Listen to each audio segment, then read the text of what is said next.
எப்பவும் போல் இட்லி தோசை இல்லாமல் ஒரு இன்ட்ரெஸ்டிங்கான பிரேக்ஃபாஸ்ட் தான் நம்ம செய்ய போகிறோம். அதுக்கு வந்து ஒரு கப்பு சேமியா வந்து கை பொறுக்கக்கூடிய சுடுதண்ணியில் போட்டு உப்பு போட்டு நல்லா கலந்து மூடி போட்டு மூடி வச்சிடலாம். ஒரு 10 நிமிஷம் இருக்கட்டும். முந்திரி தேவையான அளவு வறுத்து எடுத்து வச்சாச்சு. இப்போ வந்து நல்லா ஊறிடுச்சு. வடிகட்டிட்டு ஒரு மிக்சிங் பவுலில் சேர்த்திட்டு தேவையான அளவு தேங்காய் சேர்த்திக்கலாம். எவ்வளோ வேணுமோ தேங்காய் சேர்த்தும் போது டேஸ்ட்டாக நல்லாயிருக்கும்.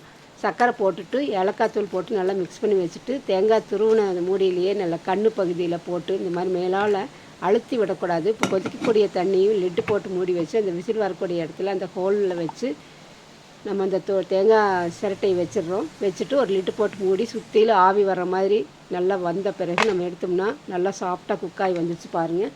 இந்த மாதிரி மீதி இருக்கக்கூடிய இனி ஒன்றையும் நம்ம எடுத்து வேக வச்சு எடுத்துகிட்டு வந்துடலாம். குழந்தைகளுக்கு கொடுக்கும்போது இன்னைக்கு கொஞ்சம் நாட்டு சக்கரை சேர்த்து கொடுத்தா அவங்க ரொம்ப இன்ட்ரெஸ்ட்டாக சாப்பிடுவாங்க.